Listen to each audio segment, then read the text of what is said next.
They shut the door right in my face, leaving me standing alone in that cold parking lot while everyone else celebrated inside. My name is Michael, and I'm 33 years old. What happened to me last Friday night changed everything I thought I knew about respect, recognition, and the people I considered my colleagues. It started like any other day at Morrison and Associates, the prestigious law firm where I'd been working as a janitor for the past 3 years. I arrived at 6 in the morning, just like always. The building was empty, silent except for the hum of the air conditioning and my footsteps echoing through the marble hallways. I loved those quiet hours before everyone arrived. It gave me time to think, to dream, and to do my job without feeling the weight of judgmental stares. You see, most people at Morrison and Associates looked right through me. To them, I was just the guy who emptied their trash cans and mopped their floors. They never bothered to learn my name, never said good morning, never acknowledged that I was even human. I was invisible furniture that happened to move around and clean things. But I didn't mind, not really. I had my reasons for being there, reasons that went deeper than anyone could imagine. Every day I watched these lawyers in their expensive suits, carrying their leather briefcases, talking about cases worth millions of dollars. They had no idea that the man cleaning their offices had once walked in those same halls, wearing a suit just as expensive as theirs. That Friday started differently, though. There was excitement in the air. People were whispering in clusters, organizing something special. I caught fragments of conversations as I cleaned around them, something about a celebration, a big announcement, champagne being delivered. The senior partners were walking around with satisfied grins, and even the usually stressed associates seemed relaxed and happy. Around noon, I overheard Sarah from HR talking to one of the paralegals. "Make sure everyone gets the invitation," she said. "This is going to be the biggest celebration in the firm's history. 20 years in the making." My curiosity was piqued, but I kept working. Whatever they were celebrating, it clearly didn't involve me. I was used to being excluded from office parties, holiday celebrations, and company events. They'd never invite the janitor to their fancy gatherings. As the day progressed, the excitement grew. People were leaving early to get ready, talking about what they'd wear, who they'd bring as their +1. The whole building buzzed with anticipation for this mysterious celebration that everyone seemed to know about except me. At 5 o'clock, I was finishing up the executive floor when I saw them setting up in the main conference room. Caterers were bringing in elegant hors d'oeuvres. Someone was arranging flowers, and I could see bottles of expensive champagne being chilled in silver buckets. The room looked absolutely stunning, transformed from a sterile meeting space into something magical. I stood there for a moment, watching through the glass doors as they put the finishing touches on the setup. Part of me wondered what it would feel like to be included, to be invited to something so special. But I shook off those thoughts and went back to my cart, back to my invisible existence. At 6:30, people started arriving. I watched from the hallway as lawyers, partners, and staff members streamed into the building, all dressed in their finest clothes. The women wore elegant dresses and the men donned tuxedos. Everyone looked like they were attending the social event of the year. I finished my work and was heading toward the exit when I heard my name being called. It was James, one of the younger associates who had always been polite to me. "Michael, wait up," he called, jogging toward me with a concerned expression. What James told me next made my blood run cold, and I realized that being invisible was nothing compared to being deliberately excluded. James approached me with an awkward smile, the kind people wear when they're about to deliver bad news, but want to soften the blow. He glanced around nervously, making sure no one else was listening. "Listen, Michael," he began, his voice low and uncomfortable. "I know you've probably noticed all the preparations today, and I just wanted to give you a heads up about something." My heart started beating faster. Something in his tone told me this wasn't going to be good news. "The thing is," James continued, fidgeting with his tie, "there's a big celebration tonight, really big. And, well, Mr. Morrison specifically requested that the building be completely empty of all maintenance staff during the event. The words hit me like a punch to the gut. Not only was I not invited, but they actually wanted me gone. They didn't want the janitor contaminating their precious celebration with my presence. "It's nothing personal," James added quickly, seeing the hurt in my eyes. "It's just that there will be some very important people here tonight. Judges, politicians, potential clients worth millions. You understand, right?" I nodded, not trusting my voice to remain steady. Of course I understood. I understood perfectly. The janitor wasn't good enough to breathe the same air as their distinguished guests. "They've arranged for extra security," James went on, as if that would somehow make it better. "No one without an invitation will be allowed in the building after 7 p.m. I'm really sorry, Michael. I tried to suggest that maybe you could help with the cleanup afterward, but—" He trailed off, shrugging helplessly. "But what?" "But they didn't want someone like me anywhere near their celebration, even to clean up their mess afterward." "It's fine," I managed to say, though my voice sounded hollow even to my own ears. "I understand completely." James looked relieved that I wasn't making a scene. "Thanks, man. You're really cool about this. Most people would be upset." Most people would be upset, as if being excluded from something so important was just a minor inconvenience. As if 20 years of dedicated service to this firm meant nothing. I watched James walk back toward the celebration, his expensive shoes clicking against the marble floor. Through the glass doors of the conference room, I could see the party in full swing. People were laughing, raising glasses of champagne, congratulating each other on whatever they were celebrating. I stood there for a long moment, feeling smaller and more invisible than ever before. Then I heard voices approaching from behind me. "Is that the janitor?" a woman's voice whispered.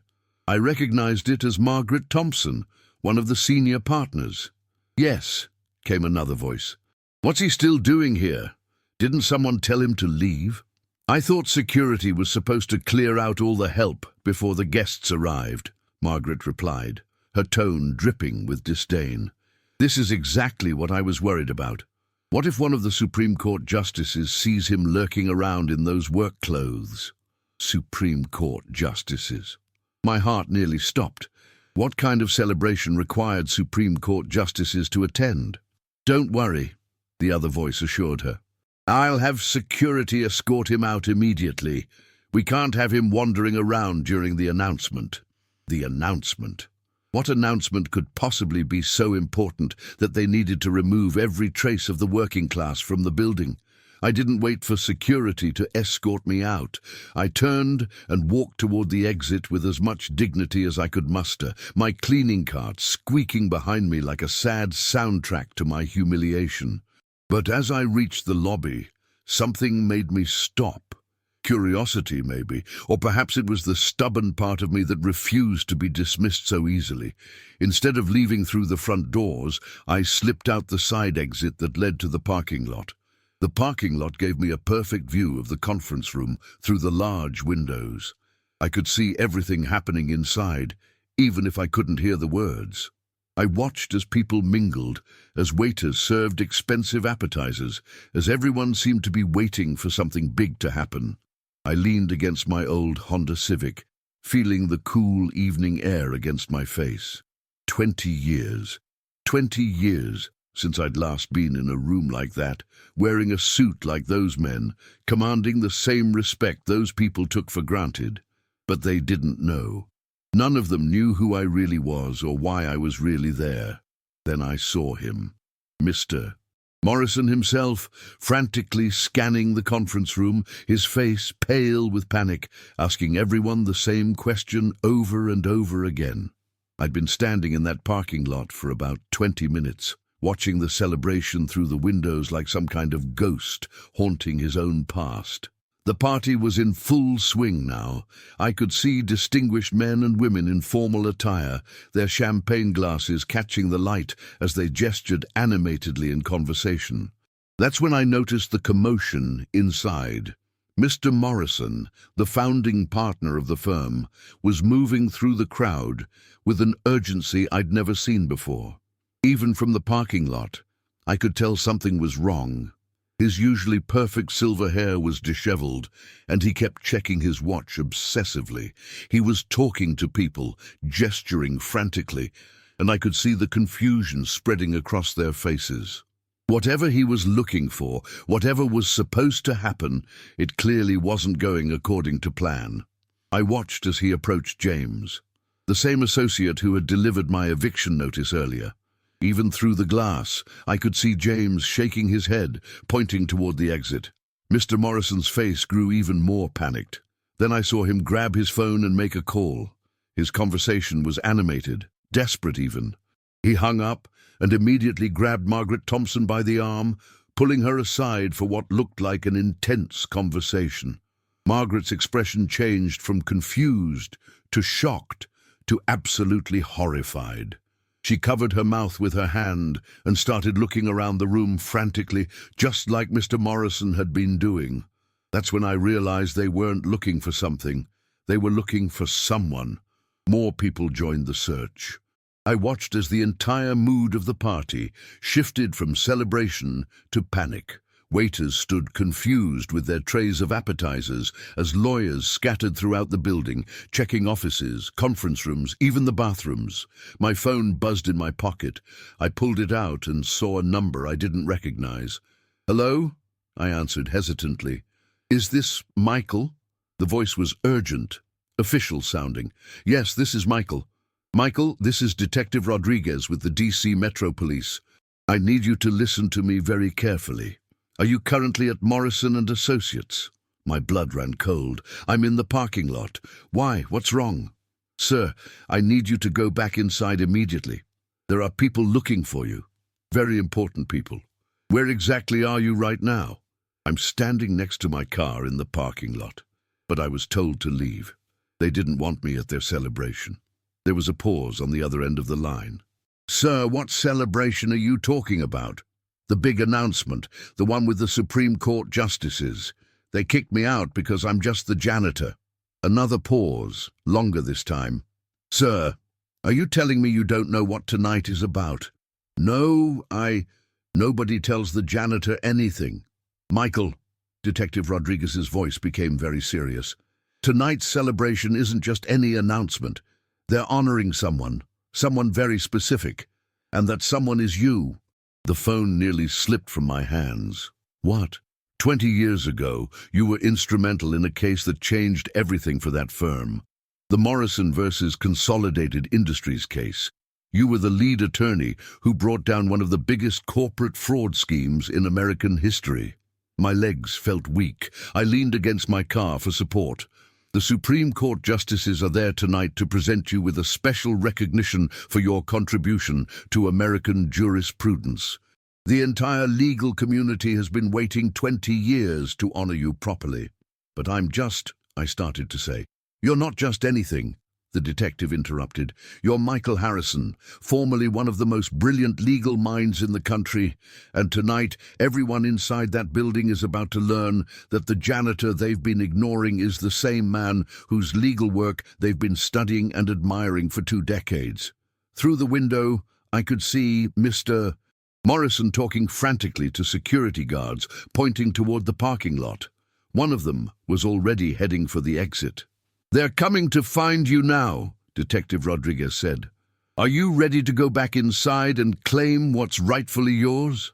I looked down at my janitor's uniform, then up at the glittering celebration where Supreme Court justices were waiting to honor me.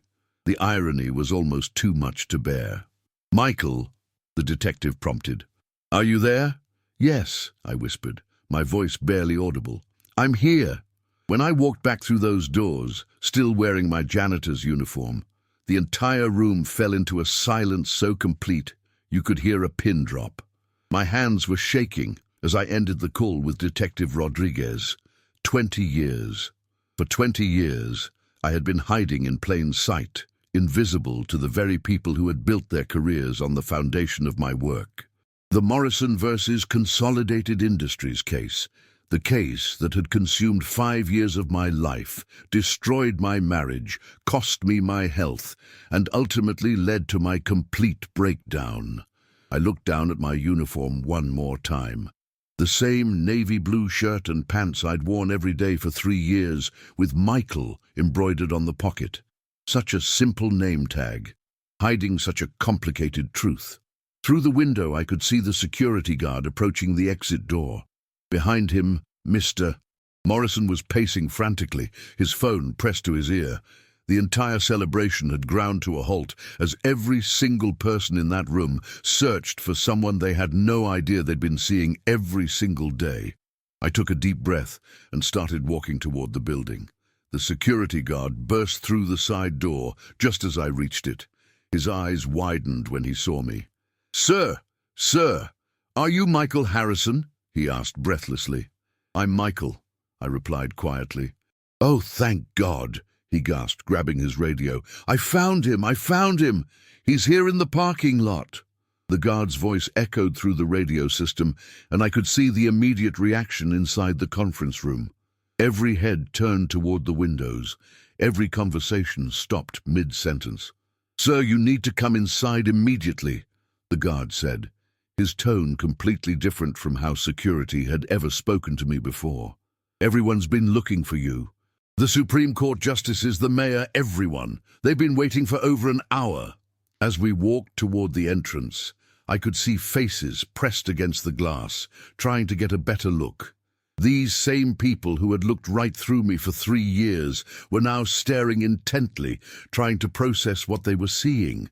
We entered through the main lobby, and I could hear the commotion from the conference room getting louder.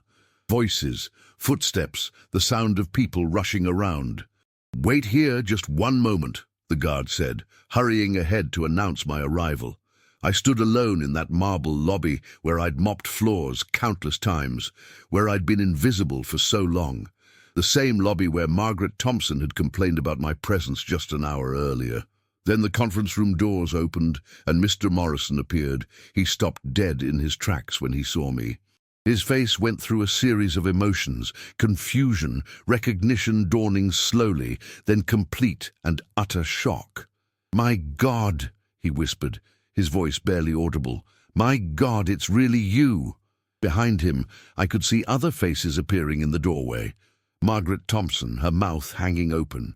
James, the associate who had told me to leave, looking like he'd seen a ghost. One by one, they filed out into the lobby, forming a semicircle around me. But it was the distinguished older woman who emerged last that made my heart stop. Justice Rebecca Chen of the Supreme Court, her grey hair perfectly styled, wearing an elegant black dress. I recognized her immediately from the newspapers. She looked at me for a long moment, taking in my janitor's uniform, my worn work boots, my name tag that simply said Michael. 20 years, she said softly, her voice carrying the weight of decades. 20 years we've been trying to find you to give you the recognition you deserve, and you've been here the entire time. The silence in that lobby was deafening. I could see people in the conference room pressing against the glass doors, trying to hear what was happening. "Your Honor," I said, my voice cracking slightly. "No," she interrupted gently, raising her hand. "Let me speak first. Michael Harrison, your work on the Morrison versus Consolidated Industries case didn't just win a lawsuit. It exposed a corruption scheme that reached into the highest levels of corporate America. Your research, your legal strategy, your relentless pursuit of justice, it changed everything. I felt tears welling up in my eyes. The case that had broken me, that had cost me everything, was being described as if it had been heroic instead of destructive.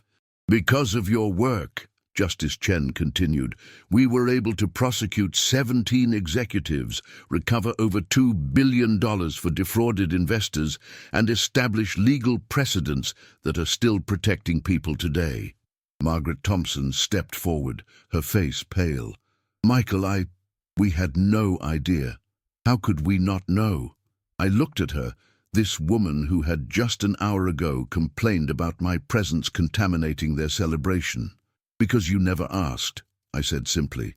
"In 3 years, not one person in this building ever asked me anything about myself. I was just the janitor who cleaned up after you." One by one, the very people who had dismissed me, ignored me, and humiliated me began to understand the magnitude of their mistake. James was the first to step forward, his face flushed with embarrassment and regret. The same young associate who had awkwardly told me to leave just hours earlier now looked like he wanted to disappear into the marble floor. "Michael," he stammered, "I'm so incredibly sorry. When I told you to leave earlier, when I said it was nothing personal." His voice trailed off as the full weight of his words hit him. "I had no idea. Nobody told us. We just assumed—" "You assumed what?" I asked quietly, not to be cruel, but because I needed them to say it out loud. James swallowed hard. "We assumed you were just the help. Someone who didn't matter." The words hung in the air like an accusation. Around us, more people were gathering, spilling out from the conference room as word spread that the guest of honor had been found. But these weren't just any people. These were federal judges, prominent attorneys, politicians, and law enforcement officials who had come to honor the legendary Michael Harrison. Margaret Thompson stepped closer, her perfectly manicured hands clasped tightly in front of her. The same woman who had whispered about having me escorted out so the Supreme Court justices wouldn't see me lurking around in work clothes. "Michael," she began, her voice shaking slightly, "I need to apologize, not just for tonight, but for every day over the past 3 years. Every time I walked past you without acknowledgement, every time I treated you as if you were invisible." She paused, gathering her courage to continue. "An hour ago, I told security to remove you because I was embarrassed that Supreme Court justices might see our janitor. I was worried about what they would think of our firm." Her voice cracked. "I had no idea they were here specifically to honor you." Justice Chen had been listening intently to these confessions. Now she spoke, her voice carrying the authority of her position, but also a deep sadness. "Mr. Harrison, may I ask why you chose to work here? Of all the places you could have gone after your disappearance, why did you come back to Morrison and Associates?" All eyes turned to me. This was the question I'd been dreading and anticipating for 3 years. "Because," I said slowly, choosing my words carefully, "this firm built its reputation on my work. The Morrison versus Consolidated case made this place famous. It brought in millions of dollars in new clients.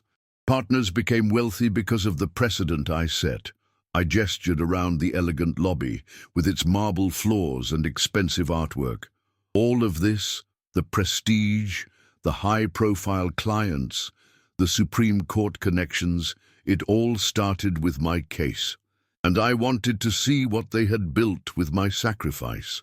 Mr. Morrison, who had been unusually quiet, finally found his voice. "Michael, why didn't you tell us who you were when you applied for the job?" I almost smiled at the irony of his question. "I did tell you. It's right there on my employment application. Michael Harrison, former attorney, graduated summa cum laude from Harvard Law, previously employed at Harrison and Associates, my own firm. You just never bothered to read past the part where I was applying to be a janitor." The silence that followed was deafening. I could see people pulling out their phones, probably Googling my name, finally connecting the dots between the legendary attorney and the invisible janitor they had ignored for years. "You see," I continued, my voice growing stronger, "after the case ended, after I had given everything I had to bring justice to those fraud victims, I had a complete breakdown. The stress, the death threats, the pressure, it destroyed my health, my marriage, my entire life. I disappeared because I couldn't handle being Michael Harrison anymore." I looked directly at Margaret Thompson. "So I became invisible instead. I took a job where nobody would notice me, where I could blend into the background and heal. But every day I watched you all benefit from my work while treating me like I was nothing." Detective Rodriguez appeared at the entrance, accompanied by several other officials I didn't recognize. The lobby was becoming crowded now, filled with people who had spent 3 years looking right through me, and were now hanging on my every word. "Ladies and gentlemen," Justice Chen announced, her voice carrying over the crowd. "I think it's time we move this celebration back into the conference room. We have an award to present, and Michael Harrison has waited long enough for the recognition he deserves." As the crowd began to move toward the conference room, I felt someone touch my arm gently. It was Sarah from HR, the same woman who had organized the invitation list that deliberately excluded me. "Michael," she whispered, tears in her eyes. "I was the one who made sure all the help was cleared out for tonight. I specifically requested that you be gone before the guests arrived. I'm so ashamed." Before I could respond, she continued, "Your employee file. I looked at it after we found out who you were. Your qualifications, your background, your references, they were extraordinary. But I never read them because I thought, why would a janitor need such impressive credentials?" The truth was finally coming out. One by one, the people who had made me invisible were confessing their assumptions, their prejudices, their complete failure to see the person standing right in front of them. As I walked into that conference room, still wearing my janitor's uniform, every single person rose to their feet in a standing ovation that lasted 5 full minutes. The transformation of that room was impossible to describe. The same space where I had been deemed unworthy to enter just hours earlier was now filled with some of the most powerful people in the American legal system, all standing and applauding for me. Justice Chen took the podium, her voice strong and clear as she addressed the crowd. "Ladies and gentlemen, tonight we gather to honor a man whose dedication to justice changed the course of American law. 20 years ago, Michael Harrison took on one of the most complex corporate fraud cases in our nation's history. Working 18-hour days for 5 years, he meticulously built a case that seemed impossible to win." She paused, looking directly at me. "His work didn't just recover $2 billion for defrauded investors. It established legal precedents that continue to protect American consumers today. 3 Supreme Court decisions have cited his research. Dozens of law schools teach his strategy. He is, quite simply, one of the most influential attorneys of our generation." The applause erupted again, but this time it felt different. It wasn't just polite recognition. It was genuine appreciation from people who finally understood what they had been witnessing every day without realizing it. Mr. Morrison approached the podium next, his face still showing traces of shock and embarrassment. "Michael," he began, his voice trembling slightly, "this firm owes you an apology that goes beyond words. We built our reputation on your work, and then we failed to recognize you when you were right here among us. The Morrison versus Consolidated case made this firm what it is today, and we should have been honoring you every single day." He gestured to the elegant surroundings. "This building, our success, our prestige, it all started with your brilliance and dedication, and we repaid you by treating you as if you were invisible." Margaret Thompson stepped forward, tears streaming down her face. "Michael, I want everyone here to know what happened tonight. Just hours ago, I personally requested that all maintenance staff be removed from the building because I was embarrassed that distinguished guests might see our janitor. I had no idea that our janitor was the very person these distinguished guests had come to honor." Her voice broke as she continued. "For 3 years, I walked past you every day without a single word of acknowledgement. The man who revolutionized corporate fraud prosecution was emptying my trash can, and I couldn't be bothered to say good morning." The room was completely silent now, absorbing the full weight of what had transpired. Justice Chen returned to the podium, holding an elegant crystal award. "Michael Harrison, by the authority of the Supreme Court of the United States and on behalf of the American Bar Association, I present you with the Lifetime Achievement Award for outstanding contribution to American jurisprudence." As she placed the award in my hands, she whispered, "This recognition is 20 years overdue, but your impact on justice will last forever." I stood there, still in my janitor's uniform, holding an award that represented the highest honor in my profession. The same hands that had been emptying trash cans this morning were now holding recognition from the Supreme Court. "Thank you," I said, my voice carrying across the silent room. "For 3 years, I've cleaned these offices, mopped these floors, and emptied these trash cans. And every day I watch brilliant attorneys working on cases, building careers, fighting for justice." I paused, looking around at the faces that had ignored me for so long. "What I learned during my time as your janitor is that real dignity doesn't come from titles or recognition.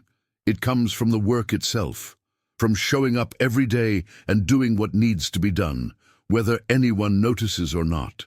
I held up the Crystal Award, letting it catch the light. "This is beautiful, and I'm honored to receive it. But the real victory tonight isn't this award. It's that all of you finally understand that every person deserves to be seen, to be acknowledged, to be treated with basic human respect, regardless of what uniform they wear or what job they do." The standing ovation that followed was thunderous. But more importantly, it was genuine. For the first time in 3 years, I wasn't invisible. I wasn't just the janitor. I was Michael Harrison, attorney, advocate for justice, and finally a man whose worth was recognized, not despite his humble work, but because of the character he had shown while doing it. As I looked out at that room full of people who had learned such a powerful lesson about dignity and respect, I realized that sometimes the greatest victories come not from being elevated above others, but from teaching them to see the humanity in everyone around them. That night, I went home not as an invisible janitor, but as a man who had reclaimed his identity while never forgetting the value of honest work and human decency.